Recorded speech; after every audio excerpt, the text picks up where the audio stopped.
What's going on, guys? We are back with another video. We talked in, I think it was 2 or 3 videos ago, about the format for the major, where we have 16 teams should NA and EU lose a spot.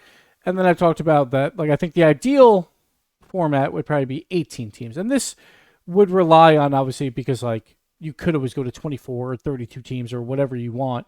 But obviously, more of, a realistic, hey, this isn't going to add a ton of budget to a format and all of that. So that's where I'm going with it. I'm not going crazy. And also, honestly, I don't really think there's a point of having 24 teams because then you're just adding more teams from NA and EU. And we already talked about that. I'm like, if you haven't beat them in 3 tournaments already, why are you coming to a major? Things aren't going to change, right? So let's get into it. 18 teams, and we're bringing back the PowerPoint slides. So get ready for the newcomers here. We're all about the PowerPoint slides here, so we're going to get into it now. All right, my ideal RLCS major format. Let's break it down. 18 teams. First, we'll talk about the teams and regions, and I got to look this way, so it looks a little awkward because I'm looking the wrong way. Hold on, I'm going to change that. Watch this. The power of magic. See if this works or if I break it. Boom. Hopefully that didn't break anything. All right, let's talk about it.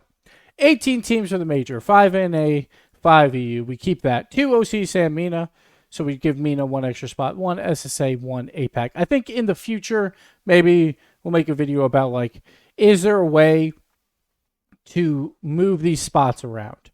One thing I would say, it'll be a future video because I don't know the exact formulas. I'll come up with yada yada, whatever. But I think realistically, what I would always do is maximum of 5 spots, minimum of 1, right? For all these regions. I don't think you need any more than 5 in an NA or Europe because, again, they play each other 3 times before even making it here. If you're behind 5 other teams, why, what's the point? So I think that's where I would cap it at 5. So from there, we got our 18 teams. You got to have a wild card stage. It's really the only way this works. There's another format where you could do triple elim with 18 teams, and that just gets weird, or double elim, I should say, where it gets weird, and then it really is just a play-in anyway because some teams have to start in a round where no one else is starting, so you're basically playing a play-in, but then you're just forcing them to only play 2 matches, maybe 3, right? So the wildcard stage, what's important about it is there's 4 teams in it. Double elim format, top 2 advance into the main event.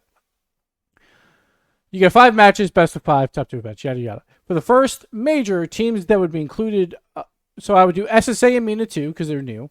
I would do APAC and OCE 2 because those were the teams that came in last in points for the world region leaderboard. So that's who I would start with. The 2 teams eliminated would also participate in the next major wild card. So not necessarily the teams, but the spots. Say MENA 2 fell down there and they lost. It would just be whoever comes in MENA 2 for the next split. We'll just call this fall, and then we'll say in winter it would be MENA 2 again, but that could be a different team. The wild card itself would be way more competitive. It would actually, I think, give teams a chance to get a win at a major where sometimes it feels unrealistic at times when you have an APAC going up against the number 1 seed, right? It's well, they're supposed to lose that. Most teams would. So this gives them a better, I guess, breeding ground of trying to get wins in big time moments, but against teams that are the same skill level or closer to their same skill level. And then if they do come out a wild card, they're probably going to have a little bit more of confidence going into that main event. So that actually might make them a little bit better. So I think it gives them those big time performances or big time matches, but against people that they can actually work up to and beat first before playing, just getting thrown to the Sharks number 1 seeds over and over again. So I think that would be more beneficial, I think, for all these teams.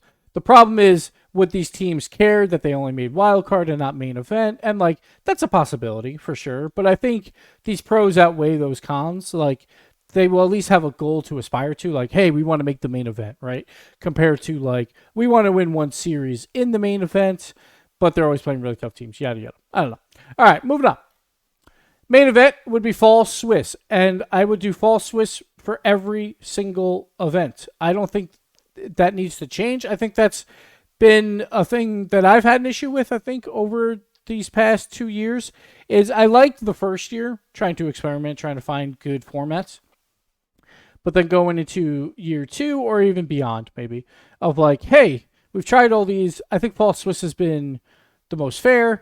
You could say, if you want, to change the bracket from top eight with just one life to like an AFL style, yada yada, sure, whatever. But I would keep the same format throughout. I don't think we need to change formats. I don't think it's necessarily a good thing, especially like winter groups. I hate winter groups. But I don't really see the point. So I think for majors, it would always be the same. We do Swiss, we do into a bracket, and I think you get a lot more matches for all the teams outside the two that drop out of wild card, but they still get at least minimum of 2 matches, very possibly 3. And then the matches become more fair as you go on, right? When you get into that O2 round, they are very competitive. It'd be very much akin to that wild card. So I think you get to see more international play, but you also get to see like where these teams line up throughout skill level wise, compared to like you do a double elim and you just get a bunch of teams coming in last, but they didn't play each other, and it's like, well, 4 teams tied for last. We could have broke that down, maybe 2 less, and things like that. So Swiss, I think, is the way to go. There's 2 reasons for this. Obviously, I love Swiss. But the other reason is the 03 teams, there would only be 2. They would go into the wild card for the next split. So in fall, we started with MENA 2, APAC, SSA, and OCE2. Say MENA 2 comes out and OCE2. And then they both go 1 and 3 in the wild card. They would be out of the wild card at this point. They would go directly to the main event, and the teams that go 0 and 3 would fall down there. Say it was SAM 2 and NA 5, right? If that happened, then those seeds would go into the wild card for the next event. And I think that's a good way to keep it fair, but to allow teams to have growth. And I think that's one of the big points we've tried to make with like the world region leaderboard and all of that, is if a region has growth, we want to reward that, right? We want to give them more spots or make them a direct invite to a main event. So I think all that really does help to push that forward. Wildcard, obviously, then, would be those 2 teams in 0 and 3, and the 2 teams that got eliminated in the wildcard, they would do it all again. Points and prizing, you would still have prizing for teams to even make it to the wildcard.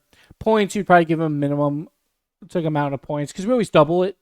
So that's usually around 4 to 8 points based on last place. So you could always give them 1 and 2 points for the 2 wildcard placements. So you can still give them something, but it's not really going to do a whole lot. But at least it's something. And obviously prizing, you still have to hand out some prizing to them. But yeah, so that's how I do main event. Moving forward, I'm trying to remember. Oh yeah, scheduling. So this one is up in the air. Like, I just wanted to write something out for how we would do our schedule. So usually we have 4 days for a major, at least this past year. So I think you could combine, and this is probably getting into the weeds or more the behind the scenes stuff. But again, like, I'm looking at this as like a budget concern as well, of like, how do you do this without increasing the budget like crazy, right? So I think you could have like a casual first day for the wild card where it's 2 streams to begin, just maybe a casual cast throughout, where you have 2 streams to open it up, so it's a little bit shorter than you have. So it's 2 streams for 2 matches each, or even just 1, but just to make it a little bit shorter. And then you play through those 5 matches, and you get your 2 teams out of it. They could play it through their practice rooms. We don't have to necessarily put them on stage and all that. I think that is a con to those teams that make it to wild card, where they don't get that full main event experience. And I get that. But at some point, like, if there was a budgetary concern, right, then that's just how it is, right? So I still think the pros outweigh those cons, but that is definitely a con, right? If they're like, well, we didn't really get that experience, but they're still at the event, they're still doing media day. Maybe they do their media day early in the day, then they play late.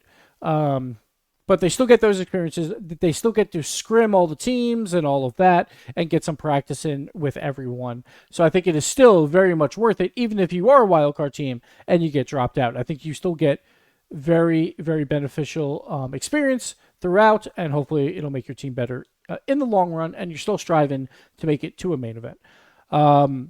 So then you get your 4 days for main event. This is basically what we always done. Day 1, day 2, day 3, day 4. The last 5 matches on day 4 where we split up the bracket. That's a whole nother video as well. About 2 quarterfinals on one day and then 5 matches on the final day. But I think overall what this does, and we can go back to my camera now at this point, and I didn't zoom it in so you can see my room. I've painted green walls. Here, if you want to see it. I don't know if anyone's seen it. I've probably showed it a couple times, but yeah. It's just a green wall behind me. So, like, I think this really does help teams get more fair matches more often, and they just get more experience versus those teams in those fair matches.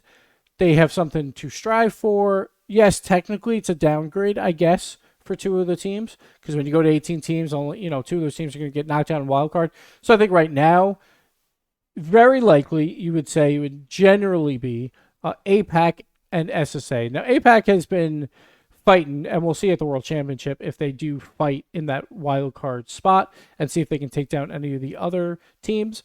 But like those teams are like, hey, we're here, but we didn't get to play in the actual event, right? And again, that is a con, but I still think it is still incredibly valuable. It adds 2 teams that wouldn't be here before. Like SSA, obviously, they would be happy to be there. APAC would be the ones like maybe a little bit upset. But you're still getting prizing. You're still getting points. You still get the experience. You still get the scrim. You still get that international flavor. So I think that all benefits way more than the con of like, well, we didn't make the main event. Because they're still playing at least a minimum of 2 matches. Very likely at least 3. And then for the teams that do qualify, they actually get like 2 bonus matches or 3 bonus matches in there, where they're getting more confident throughout, and then they get to go into a Swiss, and maybe they can pull off a few more upsets rather than just getting thrown right into it, playing a vitality round 1, and and then it's trouble. So that's what I think should probably happen.